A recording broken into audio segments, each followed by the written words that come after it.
What is up, guys? It's Tony here, and today I'd like to do a quick update on the gaming computer. There are a couple things in here that you probably haven't seen the update video of yet. I'll have another video up to soon that's going to be showing me adding the new RAM. I added two 8GB DIMMs to get me up to 32 gigs of RAM. Just, standard, trying to get, up to the maximum amount.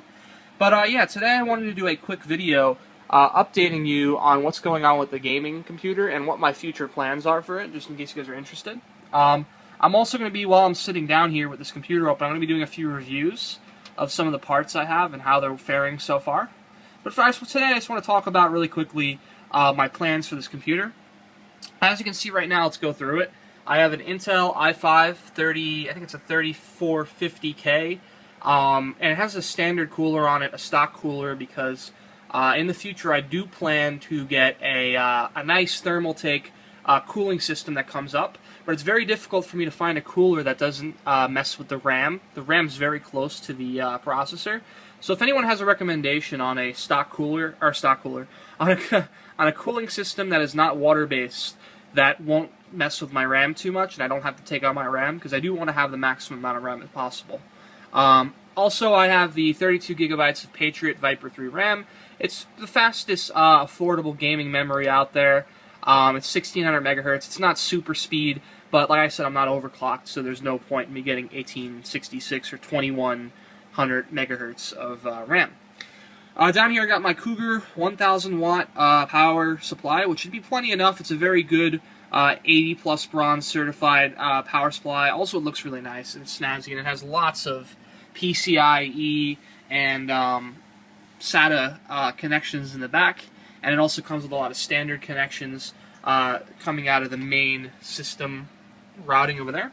And it's also just a great power supply for running SLI, which we'll get to later. I also have my Intel 128GB startup SSD over there, and my 24 times DVD CD burner, nothing special.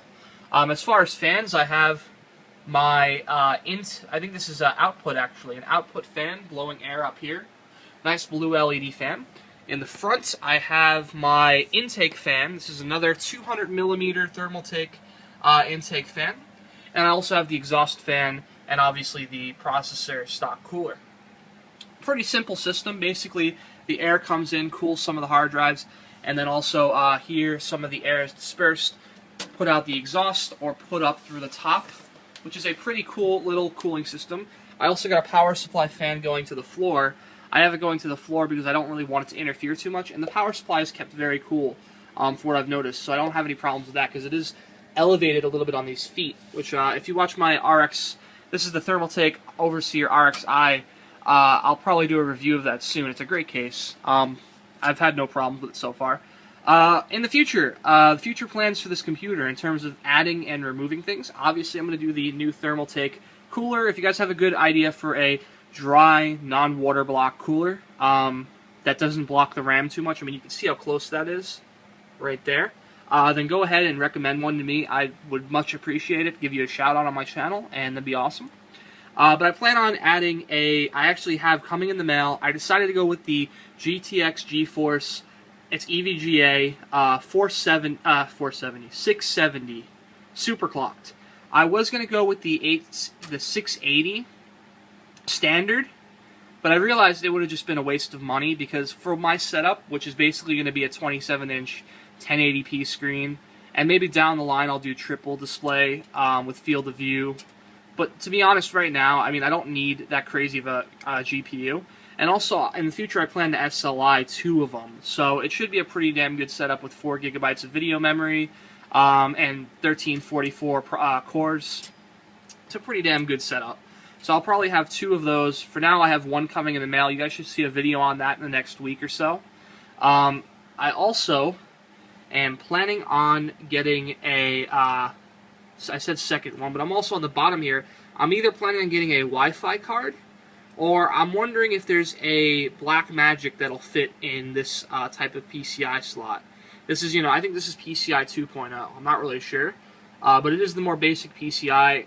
If worse comes to worse, I'll either put a Wi-Fi or a sound card in there, a sound blaster, And in one of these small PCIs, I'm probably going to put something else. I'm trying to figure out what accessories I want. I might even get like USB 3.0 expansion or something like that. We'll see what I do with those, but I do plan on filling them up quite fast. The other thing I plan on adding is a Blu-ray player. I'm sure most of you guys were expecting that.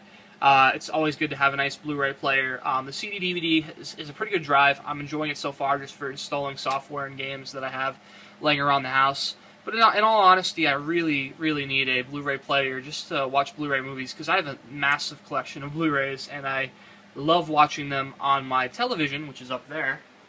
But in all honesty, sometimes I'm sitting there editing, and I just like to watch it on my computer, and I thought it'd be nice to have a Blu-ray player. And they're not that expensive to start with anyway. Down here in my drive bays, all of you guys know I have a SSD in there, 128 gig, and it's mainly a startup SSD. But right now I am actually filling it up pretty quick, trying to make do with just one solid-state drive that's really small. And to be honest, it's not doable, so I have coming in the mail a 1 terabyte Western Digital drive, which is 7200 RPM, pretty good drive. And I'm going to put that there, and I'm also going to get a second one. And then I'm going to get 2 more, and I'm going to do RAID 0 on those 4 drives. So I basically have a great mirrored backup between those 2 drives. But that is much down the line. For now, I'll probably just get 2 drives, mirror those, and hope that it works out all right. So you'll see a video on that very soon. So I talked about the stock cooler, talked about the Blu-ray drive, talked about the hard drives, talked about the GPU. I'm also getting a 27-inch Asus crazy-ass gaming monitor, 50 million to 1 contrast ratio, 2 millisecond response. I always go with Asus. It's my favorite brand. A lot of you guys know I've mentioned how much I like Asus in the past, and I actually have one of their monitors right now, right up there. I don't know if you guys can see that. It's a 23-inch older monitor, but it's still a goodie. It's still a good monitor. And there's other things that I'm going to add to this machine that I'd like to go over now. Besides those basic things I just went over, like the parts, I plan on adding in this little bay up here. You can see that there's one fan there. You can add a second one right there, and it makes the top of the computer look much nicer with 2 fans. And I'm also going to add a fan right here. And what I mean by that is if you look at, excuse my feet, if you look at this side panel, you can put a fan right there. And it's pretty cool because if you have a fan right there, let me kind of rest this here for a second. If you have a fan right there, then it lights up the whole machine. And you can see down here it's very dark. Up there it's nice and blue, down here very dark.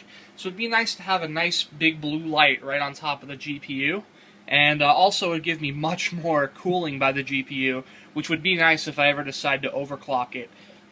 When it comes to overclocking, by the way, I am not a big fan of water blocks. I know a lot of people say, no, obviously it's the most efficient way of doing it, and it's definitely the best way to get a good overclock speed without overheating your processor, your GPU.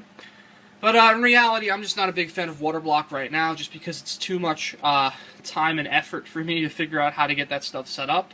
I will plan on doing that in the future, but for now, I'm just going to go with some of the crazy-ass dry coolers I've seen that are pretty much, from what I've heard, nearly as good as a water block. And I don't plan on doing any crazy overclocking. I'm not going to overclock my processor to 5 gigahertz. I'm not going to overclock my GPU to 3 times its normal speed. I'm not trying to do anything crazy. So dry cooling should do the job for me until I decide to really go crazy with my overclocking. And that's pretty much that. That's my plans for my gaming computer here. I hope you guys enjoyed this video. If you guys want to see more videos about this gaming computer, or you want to see how I built this thing to the point it's at now, you can go back on my channel and check out all those videos. And you can also subscribe for future content involving this computer, gaming videos, and of course my editing tutorials, which will be coming back soon. I know a lot of you guys were asking that, so yes, they are coming back soon. But that's pretty much it. I am Tony, and I'll see you guys next time.